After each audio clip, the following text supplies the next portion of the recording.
Hello friends. अगर आप MPPSC में असिस्टेंट प्रोफेसर का फॉर्म भर रहे हैं और बहुत सारी डिफ़िकल्टीज फेस कर रहे हैं, तो यहाँ पर आपको मैं उस सारी डिफ़िकल्टी को कैसे सॉर्ट आउट करना है ये बताने वाली हूँ। तो जब आप फॉर्म फिल करने जाएंगे तो ये वाली लिंक मैं डिस्क्रिप्शन बॉक्स में दे दूंगी, वहाँ से आप ये वाला फॉर्म ओपन कर सकते हैं। आपको जिस भी सब्जेक्ट का फॉर्म सबमिट करना होगा, आप मीन्स के आपकी आपकी मास्टर डिग्री जिस भी सब्जेक्ट में होगी, आप ये यहाँ से अपना सब्जेक्ट सेलेक्ट कर सकते हैं और उस बेस पे आपको वहाँ पे क्लिक करके आपका फॉर्म फिल करना होगा।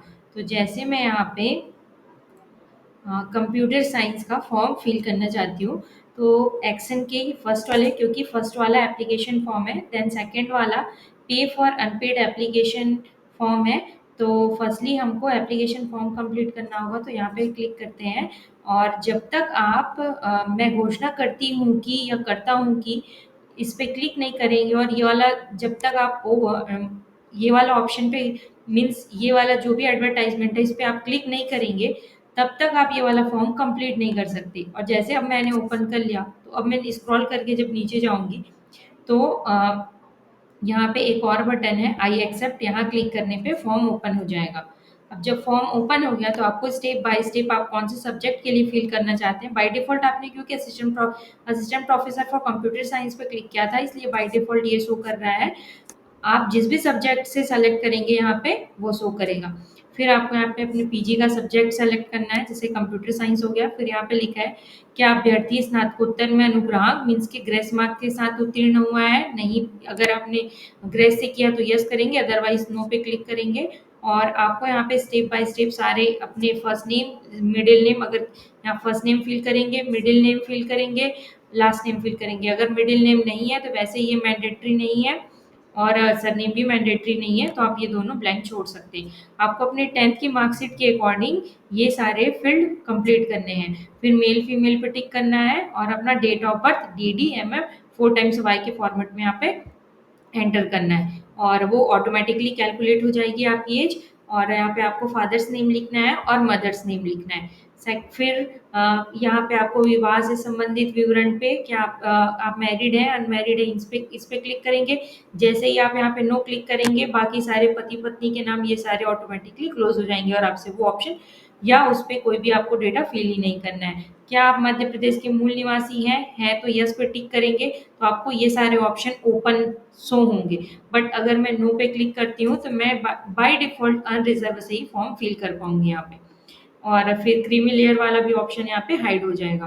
फिर नेक्स्ट हम जाते हैं तो दिव्यांगता का विवरण, तो यहाँ पे अगर आप नो कर देते हैं तो बाकी सारे ऑटोमेटिकली हाइड हो गए यहाँ पे। फिर नीचे जाते हैं हम यहाँ पे, तो अभ्यर्थी क्या सेवा से दंडित किया गया है, तो इन सारों को आप प्रॉपर रीड करके वहाँ पे नो नो नो ऐसा, अगर आपने आपको किसी चीज के लिए वहाँ पे जैसे क्या अभ्यर्थी मध्य प्रदेश शासन अथवा उसके नगर सैनिक निगम मंडल स्वशासी संस्थाओं में सेवारत है, तो आप यस पे टिक करेंगे। अदरवाइज आप रीड कर करके सारी चीजों को उसके रेडियो बटन पे क्लिक करना है आपको। क्या आप भूतपूर्व सैनिक थे, क्योंकि आपने यहाँ पे नो कर दिया तो ये ऑटोमेटिकली भूतपूर्व सैनिक वाला बाय डिफॉल्ट ही क्लोज हो गया। फिर आपको यहाँ पे क्या अर्जुन विक्रम अवार्ड सम्मानित है, यस है तो आप यस करें, अदरवाइज नो करें। आपने अतिथि विद्वान के रूप में एमपी में कोई सेवा दी है तो यस करें, अदरवाइज नो। और फिर यहाँ पे आपने नेट क्वालिफाई किया है, एमपी सेट या स्लेट क्वालिफाई किया है या पीएचडी किया है। अगर आपने आपने नेट क्वालिफाई किया, जेआरएफ क्वालिफाई किया और आप पीएचडी कंप्लीट कर चुके हैं, तो आपको सिर्फ पीएचडी पे क्लिक करना है, नेट पे नहीं क्लिक करना है। आप चाहें तो नेट और पीएचडी दोनों पे भी क्लिक कर सकते हैं, क्योंकि आपने नेट क्वालिफाई करने के बाद पीएचडी एनरोल किया था। आपने सेट भी किया है तो आप सेट पे भी क्लिक कर सकते हैं। फिर आपको यहाँ पे क्योंकि नेट का विवरण अगर आपने नेट क्वालिफाई किया तो यहाँ पे नेट के जो रिजल्ट है उसके सारे डिटेल फिल करने होंगे। आपने कौन से सब्जेक्ट में क्लियर किया है, आपने कौन सी डेट पे, जिस डेट पे आपका सर्टिफिकेट आया है या जिस डेट पे आपका रिजल्ट आया था वो डेट आप मेंशन कर सकते हैं। आपको यहाँ पे रोल नंबर लिखना होगा। उसके बाद यहाँ पे लिखा हुआ है पीएचडी उपाधि का विवरण, क्योंकि आपने यहाँ पे पीएचडी पे यस किया है, इसलिए आपको अपने सारे डिटेल्स यहाँ पे फिल करने पड़ेंगे। अगर मैं यहीं पर इस चेक बॉक्स में क्लिक नहीं करती तो ऑटोमेटिकली वो वाला फील्ड क्लोज हो चुका है। उसके बाद आपको अपने टेंथ आपने टेंथ किया तो यहाँ पे हाई स्कूल, हायर सेकेंडरी, ये सारी चीज़ें यहाँ पे लिखनी होगी। और आपको ग्रेड मिला है या डिवीजन है, ये सारी चीज़ें आप अपने मार्कशीट से प्रॉपर चेक कर करके यहाँ पे फिल करेंगे।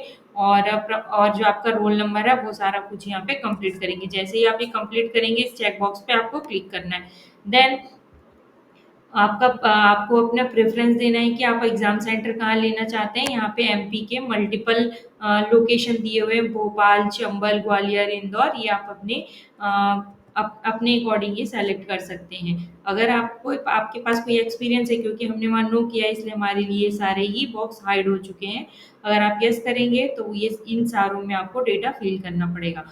फिर आ गया बैंक का विवरण। कभी कभी कोई प्रॉब्लम हो जाती है तो वो रिटर्न करते हैं पैसे, इसलिए वो आपसे आपके अकाउंट की डिटेल मांग रहे हैं। तो यहाँ पे आप अपने प्रॉपर बैंक के पासबुक को चेक करके यहाँ पे अपना डेटा फिल करेंगे।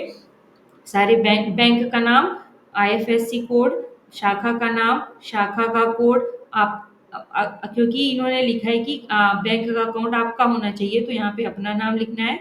और चेक करके प्रॉपर अपनी जो बैंक अकाउंट है वो यहाँ पे मेंशन करनी है। अब यहाँ पे इन्होंने लिख रखा है क्या, जो भी आप पासबुक का फ्रंट पेज लाएंगे वो पीडीएफ फॉर्मेट में नहीं होना चाहिए, वो जेपीजी में होना चाहिए। उसकी मैक्सिमम साइज है 200 KB।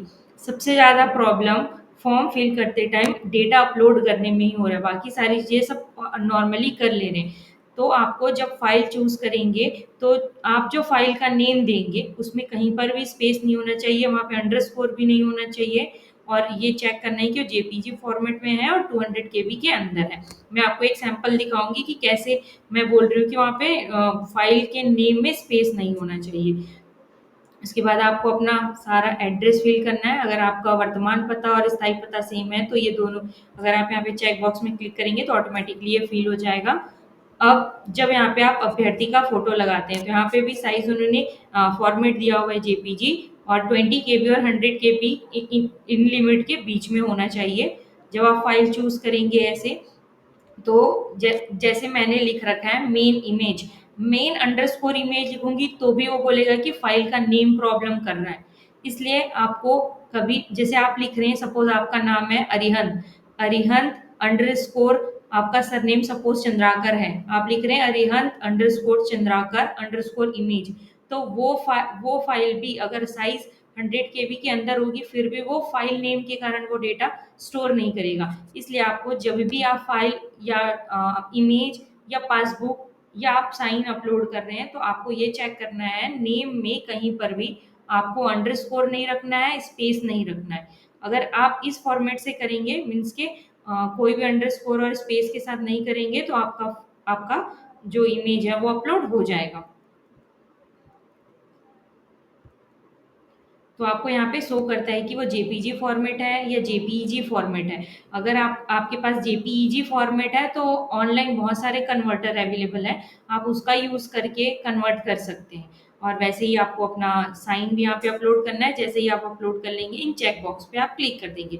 आपको आपका मोबाइल नंबर और ईमेल एड्रेस बिल्कुल सही देना है, क्योंकि जैसे ही आप फॉर्म कंप्लीट करेंगे, पूरा पे करने के बाद आपको आपको जो इंफॉर्मेशन मिलेगी वो आपके मोबाइल नंबर और ईमेल एड्रेस पर ही मिलेगी। मैंने कंप्लीट डेटा नहीं फिल किया है इसलिए यहाँ पर ब्लैंक ब्लैंक आ रहा है। अगर आप डेटा कंप्लीट फिल कर देंगे तो यहाँ पे आपका नेम, आपके पापा का नेम और आपका एज, आप कहाँ से बिलोंग करते हैं, ये सारी इन्फॉर्मेशन यहाँ पे कंप्लीट हो जाएंगी। जैसे ही आप कैप्चा फिल करेंगे, आपको एक पॉपअप जनरेट होगा, वहाँ पे ये बोला जाएगा कि आप अपना डिटेल सारा चेक कर लीजिए, क्योंकि अगर आप अपडेट करना चाहते हैं तो वहाँ पे 40 रुपीज़, आई थिंक 40 या 30 रुपीज़ पे करके आप वहाँ पे अपडेट कर सकते हैं, लेकिन वो जब टाइम देंगे तब अपडेट कर पाएंगे आप। तो नेक्स्ट करेंगे, उसके बाद पेमेंट वाला ऑप्शन आएगा। तो पेमेंट में यहाँ पे इन्होंने यूपीआई दे रखा है, तो आप अगर यूपीआई यूज़ करते हैं तो यूपीआई के थ्रू पेमेंट करें। क्योंकि मैंने यूपीआई के थ्रू किया है तो सक्सेसफुली फॉर्म सबमिट हुआ है, और मेरे मेल पे और मेरे फ़ोन नंबर पे एप्लीकेशन नंबर के साथ मैंने पेमेंट का एक कंप्लीट मीन्स के एक मेल आया जिसमें लिखा है कि आपका आपका पेमेंट हो चुका है, ये सब कुछ। तो मैंने यूपीआई का यूज़ करके किया, इसलिए आपको भी सजेस्ट कर रही हूँ कि आप यूपीआई यूज़ कर सकते हैं। मैं श्योर मैं सबके केस में ये नहीं बोल रही हूँ कि सबका यूपीआई वाला सक्सेस होगा, डेबिट कार्ड वाला नहीं होगा, बट आप अपने अकॉर्डिंग ट्राई कर सकते हैं। प्रॉपर नेट हो, वहाँ पर ही बैठ के फॉर्म भरिएगा, क्योंकि ये थोड़ा लोड ले रहा है फॉर्म। और क्योंकि 26 को लास्ट डेट है, सो आप आज ही ट्राई कीजिएगा। अगर आपको कोई क्वेरी है तो वीडियो के कमेंट सेक्शन में आप लिख दीजिएगा, तो मैं वो वहाँ पे आपको हेल्प कर दूंगी कि कैसे आपको वो सॉल्व करना है। Thank you.